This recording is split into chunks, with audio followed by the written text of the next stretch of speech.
제가 개인적으로 가장 자신있게 암송하고 좋아하는 구절이 에베소서 2장 8절입니다. 저희가 그 은혜를 인하여 믿음으로 말미암아 구원을 얻었나니 이것이 너희에게서 난 것이 아니요 하나님의 선물이라. 행위에서 난 것이 아니니 이는 누구든지 자랑치 못하게 합니다. 우리가 하나님의 은혜로 구원을 받았습니다. 하나님의 선물입니다. 그러니 우리에게 자랑할 것이 아무것도 없습니다. 오직 하나님의 은혜만 자랑할 것이요 하나님의 선물만 자랑할 것입니다. 우리가 자랑할 것이 없다라는 것으로 세월이 흐르다 보니까, 또는 우리가 은혜로 하나님의 구원을 받았다라는 것으로 세월을 살다 보니까, 이 구원이 우리에게 처음 주님을 믿고 은혜를 받았을 때와 같은 그러한 절실함, 그러한 간절함, 또는 그러한 절박함이 우리에게 사라지지 않았나 하는 생각을 제가 하게 됩니다. 그래서 며칠 전에 어느 시인의 시집을 읽는데 우리에게서 간절함이 사라졌다, 간절함이 없다, 뭐 이런 말이 있길래 제가 사진을 찍어서 저희 동기들 그 카톡방에 올려놨더니, 네가 왜 갑자기 간절함이 없다고, 간절함이 없는 걸 글을 올렸나 하면서 제 친구란 놈이 전화가 왔고, 너는 그 간절함을 왜 올렸는지 모르지만 나는 생각나는 사람이 있다 그러더라고요. 그래서 누가 생각나는데 그랬더니 홍동준 장로님이 기도할 때마다 간절히 기도드리옵나이다 뭐 했던 그 어투가 생각난대요. 저는 그 간절이라는 글을 보내면서 전혀 그 생각하지 않았는데 제 친구는 우리 아버지 생각을 하고 있더라고요. 우리 속에 정말 주님을 맨 처음에 만났을 때 그 간절함, 절박함 우리에게 있는가를 다시 한번 생각해 보게 됩니다. 너희가 그 은혜를 인하여 믿음으로 말미암아 구원을 얻나니 이것이 너희에게서 난 것이 아니고 하나님의 선물이라. 행위에서 난 것이 아니니 이는 누구든지 자랑치 못하게 합니다.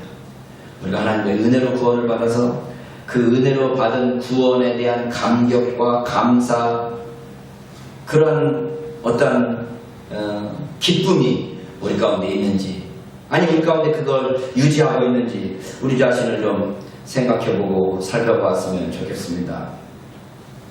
우리가 부부간의 결혼 생활도 마찬가지인 것 같아요. 처음에 결혼할 때는 어떻든 간에 사랑이 있고 관심이 있고 또 함께하고 싶은 마음이 있어서 결혼을 했는데, 막상 결혼하고 10년, 20년, 30년 몇십 년을 지나고 나서 보니까 이제 이게 생활이 되어버린 거죠. 생활이 되어버리다 보니까 이 상대방이 나에게 베푸는 관심과 사랑을 당연한 것으로 여기고 그거에 대한 고마움도 없고 또 절실함도 없어지다 보니까 이제 서로 불평이 있고 또 불만이 있고 이런 것들만 우리 눈에 보이게 되지 않느냐 하는 생각을 하면서, 우리 신앙생활도 맨 처음에 주님을 만나서 은혜를 받고 구원을 받았을 때 그 감격, 감사, 그런 것이 우리에게 있었는데 오랜 세월이 지나 보니 그것들이 우리에게 거의 사라지고 이제 생활만 남고 어떠한 예배 의식만 남고, 주일날 예배 드려야 되니까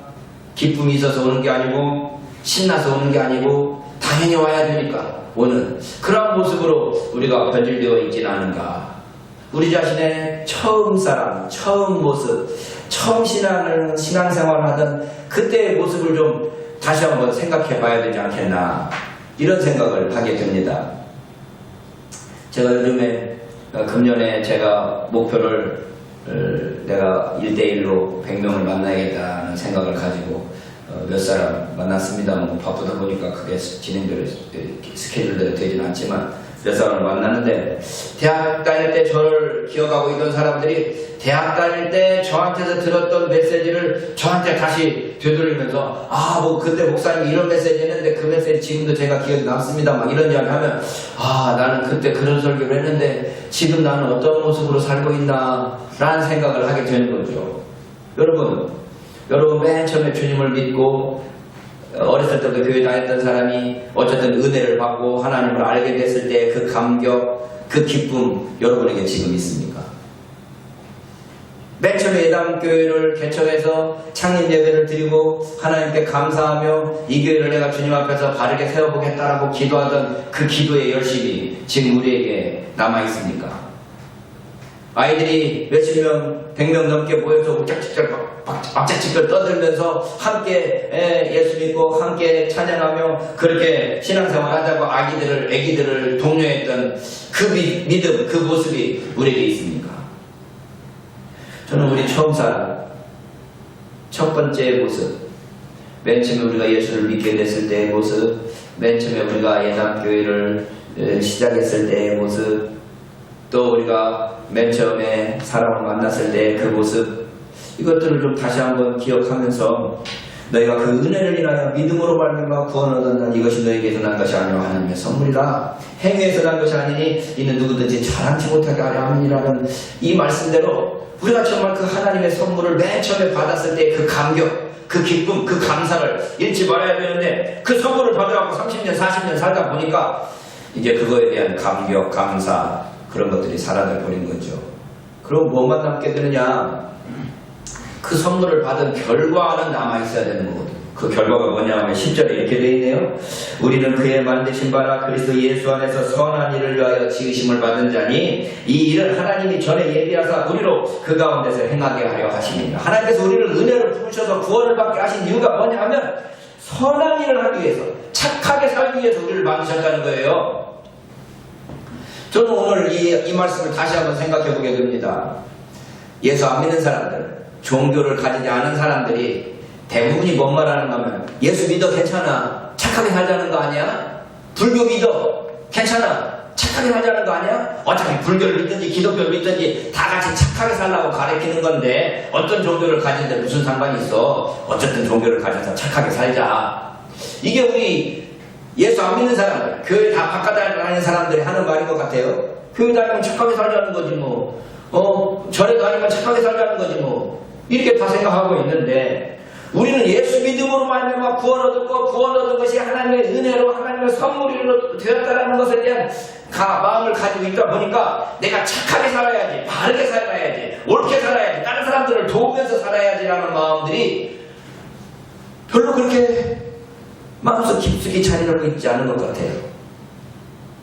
내가 착하게 살아야지. 착하게 산다는 것은 무엇입니까? 나를 위해서 사는 게 아니라 우리 이웃을 살고, 우리 이웃을 위해서 살고, 내 주위의 사람들을 위해서 이타적인 삶을 산다는 건데, 그런 마음들이 예수 믿는 사람들에게서 하나님의 선물을 받고, 하나님의 선물로 말미암아 구원 얻었다는 걸로 살다 보니까 그런 마음들이 사라져 있는 것 같아요. 내 자신부터.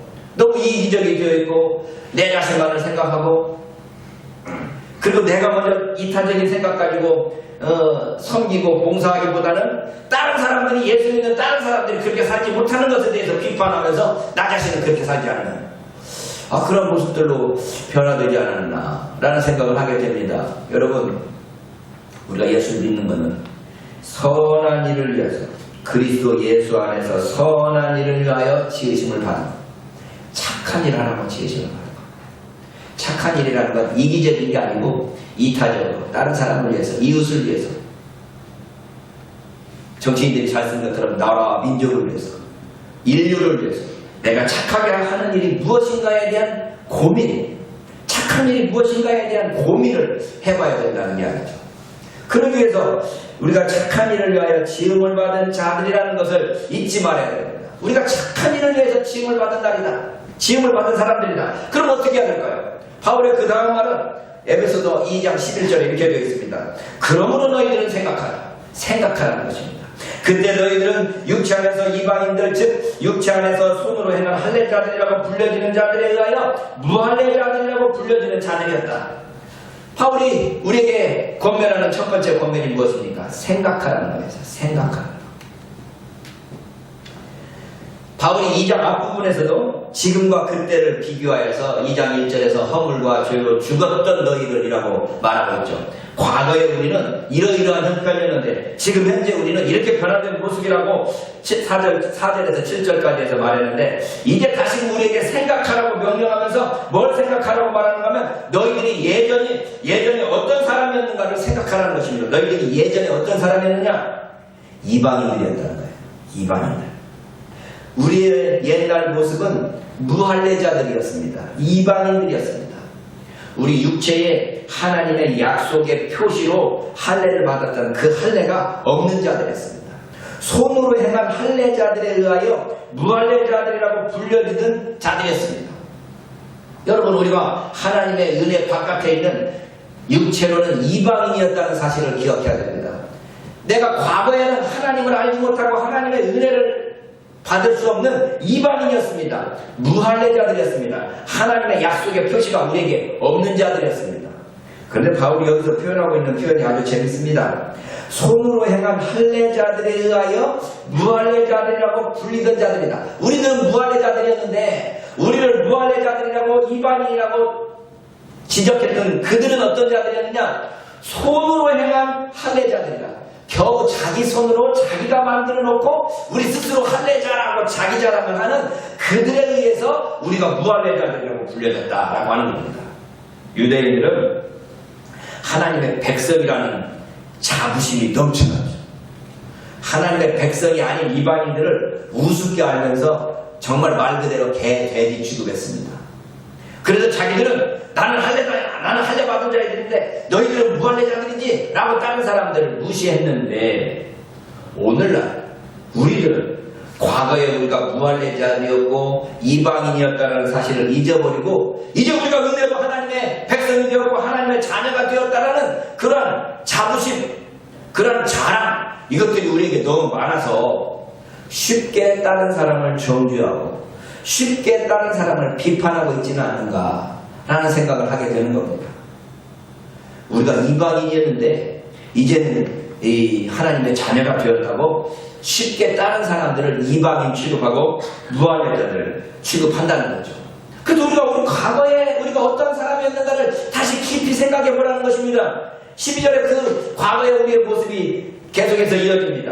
그때 너희들은 그리스도 밖에 있었고 이스라엘 나라와 멀리 떨어져 있었으며 약속의 언약의 외인들이었고 소망을 가지고 있지 않은 자들이었으며 세상에서 하나님이 없는 자들이었다.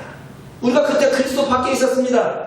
그리스도라는 명칭은 기름 부음을 받은 자라고 되어 있죠. 하나님의 예언자, 하나님의 제사장, 하나님의 왕에게 기름 부음을 받았는데, 하나님께서 기름 부음 받은, 기름 부으신 하나님의 종들로부터 벗어나 있는 자들이니까 하나님의 축복으로부터 벗어나 있는 자들이라는 의미입니다. 그걸 다른 말로 말하면 이스라엘과 멀리 떨어져 있는 자들이라는 거고, 약속으로부터 외인이라는 거죠. 약속이 없는 자들이에요. 그래서 그것이 소망이 없는 자들입니다. 우리가 과거에는 소망이 없는 자들이었어요. 소망이 없는 자들. 이 세상에 무엇을 해야 될지, 어떤 것이 의미 있는지 의미를 발견할 수 없는 자들이었습니다. 그걸 한마디로 뭐라고 그러면 하나님이 없는 자들이라고 말합니다. 하나님이 없는 자들. 하나님이 없는 자들은 소망이 없는 자이고 약속이 없는 자입니다. 이스라엘 바깥에 있는 자들이고 그리스도 밖에 있는 자들입니다. 우리가 과거에 그런 자들이었어요. 과거에. 그런데 이제 우리가 예수 믿고 난 뒤에 30년, 40년, 오랜 세월, 일평생을 살다 보니 우리가 하나님을 섬긴다고 그러면서 마치 하나님이 없는 자처럼, 소망이 없는 자처럼, 약속이 없는 자처럼 살고 있지는 않습니까? 우리는 하나님을 믿는다고 하면서도 어리석은 자가 그 마음에 이르기를 하나님이 없다 하도다 하는 것처럼 나에게는 더 이상 소망이 없어, 나에게는 더 약속이 없어, 내게 더 할 일이 뭐가 있어 라고 하는 좌절감, 패배감 또는 절망감, 그 속에 빠져 있지 않습니까? 젖어 있다 보니까, 오래 살다 보니까 우리가 가지고 있는 은혜가 무엇인지에 대해서 잊어버리기 싫으니까, 그것에 대해서 기억할 수 없기 쉬우니까 바울이 우리에게 권면하는 겁니다. 네가 생각해봐라. 과거에 너희들이 어떤 자였는지를 생각해보라는 겁니다. 과거에 우리는 그리스도 밖에 있었고 이스라엘에서부터 멀리 떨어져 있었고 약속이 없고 소망이 없는 자들로서 하나님 없는 자였습니다. 그러나 이제는 우리가 그리스도 안에 있게 되었고 이스라엘 백성이 되었으며 약속을 가지고 있는, 소망이 있는 하나님과 가까이 있는 자가 되었다는 거 아닙니까? 13절에서 그렇게 말합니다. 그때 너희가 멀리 있던, 그때 너희들은 멀리 있었지만 너희들은 지금 그리스도 안에서, 그리스도의 피 안에서 가깝게 되었다. 그리스도 밖에 있던 자들이 이제 그리스도 안에 오게 되었고 그리스도 그 피로 말미암아 하나님께 가까워진 사람이 되었다는 거예요. 하나님께 가까워진 사람. 제가 옛날에 이 성경에 나와 있는 표현을 그대로 사용하려고 그랬는데 이걸 우리가 이해하기 쉬운 말로 표현하면 훨씬 마음에 와닿는 것 같습니다. 여러분, 어떤 사람에게 가까이 있는 사람을 뭐라고 표현하는가 하면 측근이라고 표현합니다. 측근.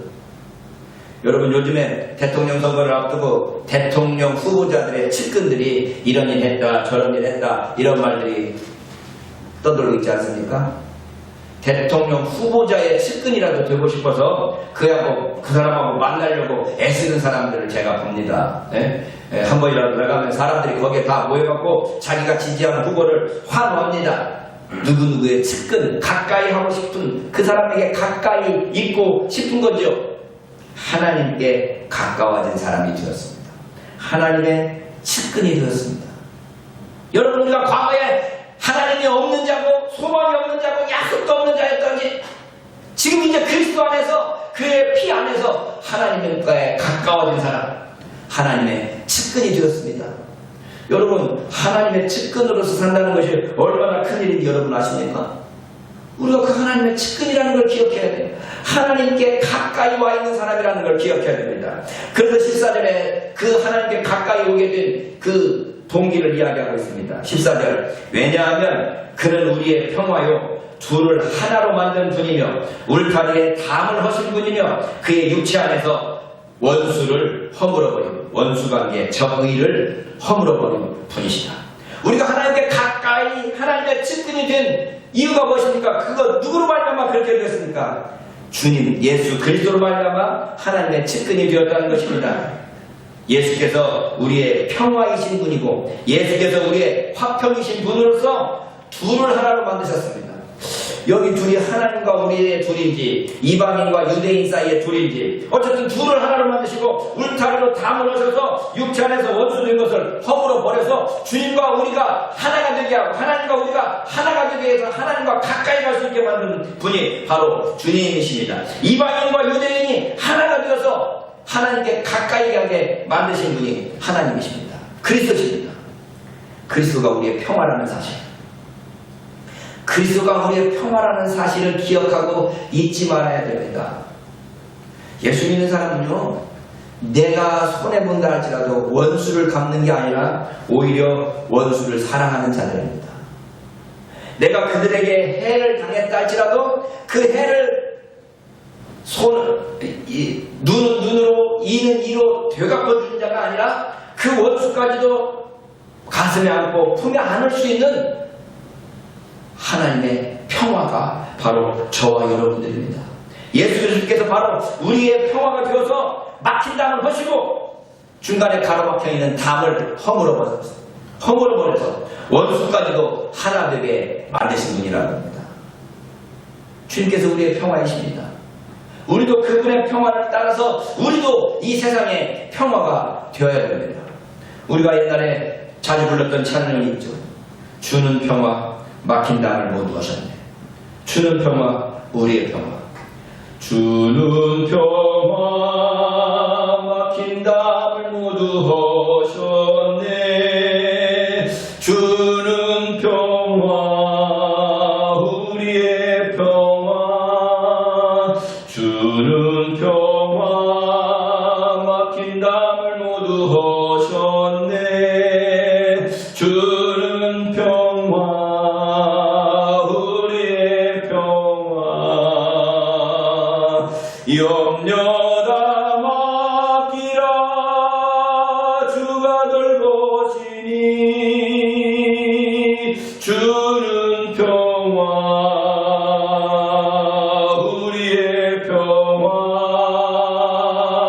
염려다 맡기라 주가 돌보시니. 주는 평화 우리의 평화. 여러분, 주님이 우리의 평화이십니다. 오늘 제가 찬송에 찬송가들의 평화에 대한 찬송가를 불렀습니다. 바로 주님께서 우리의 평화이시기 때문에 우리의 모든 막혀있는 담들을 헐어버리고 우리의 모든 염려와 근심과 걱정을 헐어버리고 주님께 가까이 가고 하나님께 가까이 가고 하나님과 하나가 될 수 있는 자들이 바로 저와 여러분이 되었습니다. 누구 때문입니까? 그리스도, 우리의 평화이신 그분 때문입니다. 그래서 우리는 그가 우리에게 주신 이 선물, 이 기쁨, 이 은혜, 이 구원, 이 감격을 잊지 말고 살아야 되는데, 잊어버릴수록 다시 생각하고 다시 기억해야 되는데, 우리가 너무 자주 잊어버리고 너무 지금 현실에 만족하고 안주하며 살고 있지는 않은지 우리 자신을 다시 생각해 보게 됩니다. 그리스도께서 우리의 평화이십니다. 막힌 담을 허시고 둘을 하나 되게 하셔서 하나님께 가까이 가게 만드셨습니다. 원수된 것을 깨뜨리셨습니다. 자, 하나님께서 그리스도께서 우리에게 원수된 것을 깨뜨리고 하나가 되고 평화가 되게 하시는 그 방법이 무엇입니까? 15절에 보면 교리 안에 있는 계명들의 율법을 폐한 후에 그 안에서 둘을 화평하게 하면서 새로운 한 사람으로 만들기 위해서 그렇게 하셨다. 어떻게 우리에게 평화가 되셔서 둘을 하나로 만드셨습니까? 먼저 율법을 폐하심으로 그렇게 하셨습니다. 여기서 도그마라는 단어를 사용해서 교리라고 되어 있는데 우리나라 말로는 하나하나의 항목, 조항 이렇게 되어 있네요. 도그마로 이루어진 계명들의 율법을 폐하셨습니다. 하나하나의 조항, 하나하나의 문구, 계명으로 이루어진 그것들을 깨뜨려 버리시고 포괄적으로 전체적으로 너희들이 서로 사랑하라 하면서 모든 명령을 깨뜨려버리고 율법을 폐하시고 우리에게 하나 되게 하셨습니다. 그 모든 율법 조항들을 폐하시고 사랑의 계명 하나로 통일시켜서 하나님께 가까이 가게 만드셨습니다. 둘을 새로운 한 사람으로 만들기 위해서 그렇게 하셨다라고 되어 있습니다. 헬라어에서 이 가정법이라는 용법은 목적을 말할 때가 많습니다. 오늘 15절과 16절에 이 가정법이 두 개가 나오는데 하나는 둘을 새로운 한 사람으로 만들기 위해서 하나님께서 그리스도를 통하여 우리의 화평이 되게 하셨다라는 겁니다. 둘을 하나로 만들기 위해서. 저는 신학 공부를 하고 난 데서 저 자신을 깨뜨렸던 구절 중에 하나가 갈라디아서 3장 28절입니다. 너희는 유대인이나 헬라인이나 종이나 자주자나 남자나 여자같이 다 그리스도 예수 안에서 하나입니다. 예수 안에서 헬라인이나 유대인이나 하나가 되었고 종과 주인이 하나가 되었고 남자가 여자가 하나가 되어서 함께 주님 안에서 하나의 몸으로서 살아가게 만드셨습니다. 인류의 역사는 이와 반대로 분열의 역사였습니다. 헬라인과 유대인이 싸우고 종과 주인이 싸우고 남자와 여자가 싸우는 시대였습니다. 그래서 세월이 바뀌어가지고 이제는 헬라인과 유대인이 하나가 되었다고 말하는데, 그래서 껌둥이와 흰둥이, 노랑둥이가 하나라고 말하는데, 옛날에는 흰둥이가 껌둥이를 억압하더니 요즘에는 이제 껌둥이들이 흰둥이들을 억압하는 모습이 나타납니다.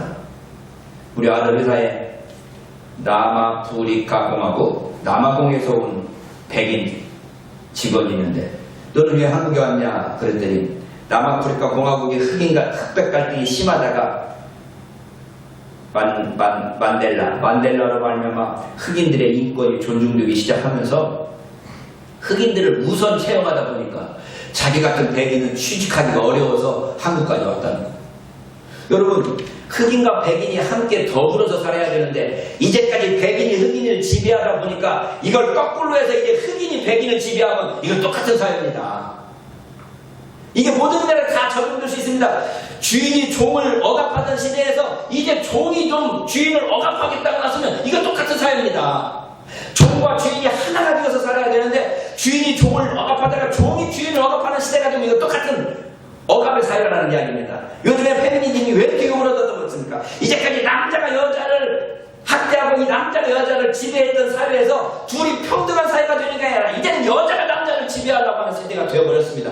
그래서 페미니스트들 보면 남자들보다 자기들이 더 우월하고 더 잘났다고 생각하는 사람들이 많은 것 같아요. 그래서 남자들이 지배하는 사회를 뒤집어서 여자들이 지배하는 시대를 만들고 싶어하는 생각들을 가진 것 같아요. 아닙니다. 그럼 똑같습니다. 똑같은 갈등과 똑같은 다툼이 일어날 수밖에 없습니다. 그리스도 안에서 우리에게 명령하는 사회는 둘이 똑같은 사회, 똑같은 평등을 유치면서 같이 더불어서 하나가 되는 삶을 살라고 우리에게 말씀하시는 겁니다. 저는 갈라디아서 3장 28절을 제가 제가 가지고 있던 이제까지의 그 보수적인 신앙을 깨뜨리는 계기가 되었습니다. 저는 그 당시까지 여자들 목사수 주는 것을 반대했습니다. 지금도 제가 사실 여자분들을 제가 무시하는 건 아닙니다. 여자 목사들을 볼 때 저 안타까움이 있어요. 남자 목사들 볼 때도 안타까움이 있지만 남자 목사들에 대해서 가진 안타까움하고 여자 목사들에 대해서 가진 안타까움이 좀 질적으로 다른 것 같아요. 그럼에도 불구하고 이 구절을 읽고 남자와 여자가 하나가 되는데 왜 여자는 신부가 안 되지? 남자가 여자가 그리스도 안에서 하나라는데 왜 여자는 목사가 안 되지? 제가 그래서 그 다음부터 목사수를 여자분들에게도 주기 시작했습니다. 2000년 기독교 역사 속에서 유대인이나 헬라인이나 종이나 자유자나 남자나 여자 없이 다 그리스도인 예수 안에서 하나라고 외쳤는데 아직까지도 우리 속에서는 불평등과 억압과 서로 간에 투쟁이 있을 때 우리는 그게 서로가 하나가 되어야 된다. 예수 안에서 하나가 되어서 서로 화평을 이뤄야 된다고 말해야 되는데 그걸 뒤집어서 남자가 여자를 다스렸으니까 이제 여자가 남자를 다스리자. 아닙니다. 이제까지 주인이 종을 다스렸으니까 종이 주인을 다스려보자. 아닙니다. 이제까지 백인이 흑인을 다스렸으니까 이제는 흑인이 백인을 다스려보자. 아닙니다. 둘이 하나가 되어서 화평을 이루고 한 몸을 이루어야 됩니다. 이게 기독교의 정신입니다. 내가 또 동성애 이야기를 하게 돼요.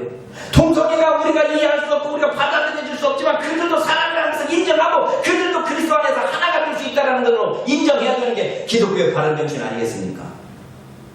인류의 역사는 분열의 역사였지만 주님은 그리스도 안에서 너희가 하나가 되었다고 말씀하고 있습니다. 그것이 뒤바뀌어져서 전복되어서 또 다른 집의 세력을 만들면 이거 똑같은 역사가 되어서 또다시 또 혁명이 필요하게 될 것입니다. 그러나 그리스도는 그 모든 자들이 하나가 되고 사랑이 되고 함께 사랑하라는 계명으로 하나 되게 하셨습니다. 마지막 현재 분사가 하나 사용되고 있습니다. 평화를 행하면서 평화롭게 나머지와 여자가 하나 되고 주인과 종이 하나 되고 헬라인이나 유대인이 하나 되는 이 일을 평화롭게 진행돼요.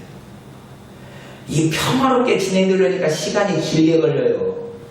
나같이 좀 이 성질 급한 사람은 확 뒤집어 버려야 되는데 확 뒤집지를 못하는 거예요.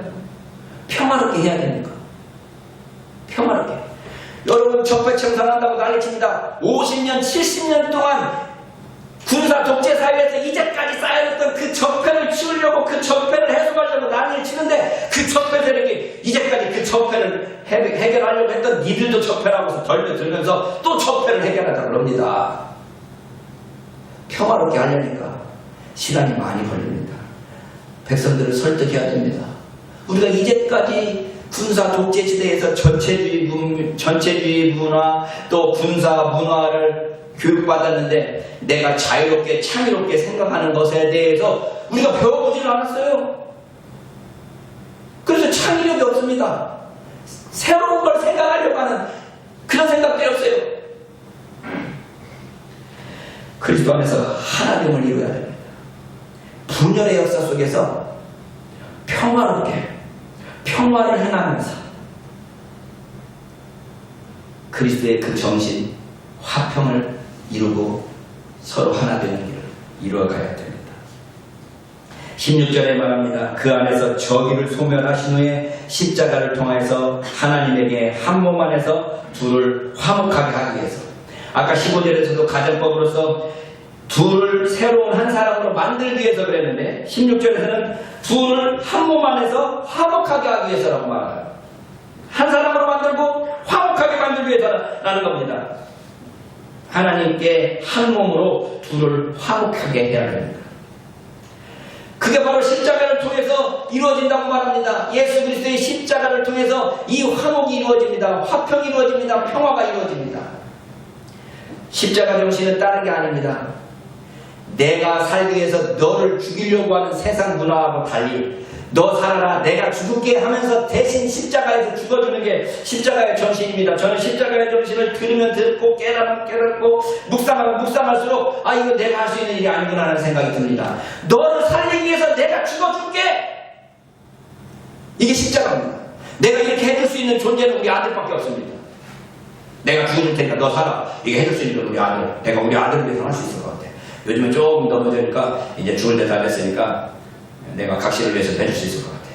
내 죽을게 너 살아 이렇게 해줄 수 있을 것 같아요. 여러분들에게 내가 십자가를 짊어짐으로써 내가 죽을게 너 살아라 해줄 수 있는 존재가 누가 있습니까? 내가 우리 어머니를 위해서는 못하겠더라. 어제 밤새 자는데 여기 아파트에 모시고 왔는데 밤새 자는데 밤새 화장실 왔다 갔다 하면서 계속 설사하시네, 배가 아프네, 약을 가져와라, 뭐해라 왔다 갔다 하면서 제가 웃으면서 즐겁게 하지만 아이고 좀 그만 좀 하지 하는 생각이 팍 나면서 우리 아들이 그랬으면 내가 어떡할까. 우리 아들이 그랬어. 야 이게 참 내가 내 자신을 보면요 개새끼예요. 어? 엄마가 그러면 아파 이러면서 귀찮아하면서 아들이 아빠 여기 수역까지 좀 태다 줄래? 야 나 지금 누워있는데 싫어 해놓고 태다 줄걸 이런 생각하는 거야. 아빠니까. 엄마가 야 나 집에 가서 저 좀 갖고 와라. 내가 갖다 줄게 하면서 두 번 갖다 오라고 하면 싫어. 여러분 우리가 십자가를 짊어짐으로 말미암아서 화평, 평화를 이룰 수 있다고 성경은 말하고 있습니다. 그 십자가를 칠 수 있는 게 내 힘으로 칠 수 있고 내가 내 의지로 칠 수 있는 대상이 별로 없어요. 원수까지도 사랑할 수 있는 그 십자가를 통해서만 예수 그리스도의 이 화평이 이루어질 수 있고 이 평화의 복음이 이루어질 수 있습니다. 그래서 17절에 그리고 오셔서 그 주님께서 오셔서 멀리 있는 너희에게 평화의 복음을 전하셨고 가까이 있는 자들에게 평화의 복음을 전하셨다. 주님께서 바로 우리에게 그 평화의 복음을 전하셨습니다. 가까이 있는 자들에게나 멀리 있는 자들에게나 18절에 그러므로 너희는 더 이상 의인이 아니요 나그네도 아니다. 오히려 너희는 거룩한 자들과 동일한 시민들이요 하나님의 가족이다. 여러분 앞에서 우리가 하나님의 측근이라는 말을 썼는데 여기 19절에서 이제 하나님의 가족이 되었다고 말합니다. 거룩한 자들과 동일한 시민이면서 하나님의 가족이 되었습니다. 저와 여러분들이 하나님의 가족이 되었습니다. 하나님의 식구가 되었습니다.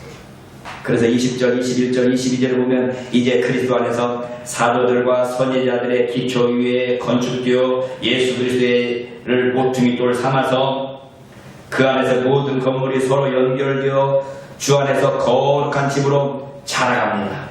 너희들도 함께 그 영 안에서 하나님의 집으로 지어져 갑니다. 지어져 갑니다. 지금 완성된 게 아니고 그 완성을 위해서 자라가고 지어져 가고 건축되어 갑니다. 제가 스페인 바르셀로나를 갔더니 건축가 누구? 가우디가 지은 그 설리한 그 성당이 아직도 지어져 가고 있더라고요.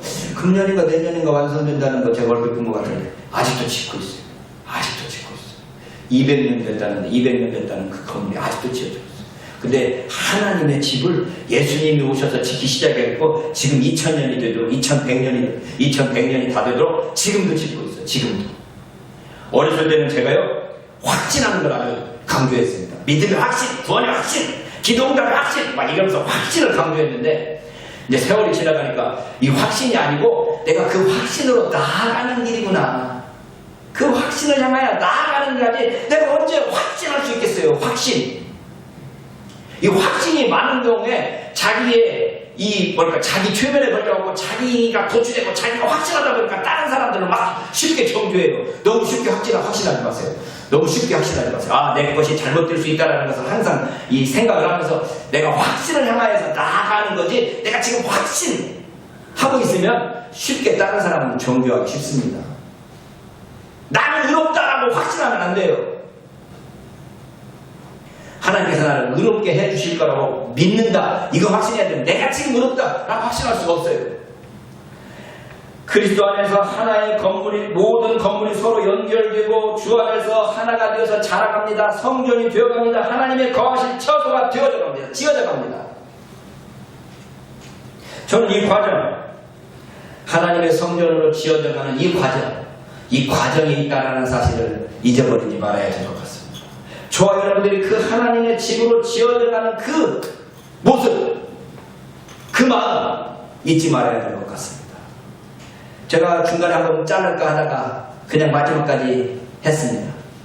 우리가 그리스도 안에서 예수를 믿음으로 말미암아 구원 얻었고 하나님의 은혜로 말미암아 하나님의 선물로 말미암아 구원 얻은 이유는 무엇입니까?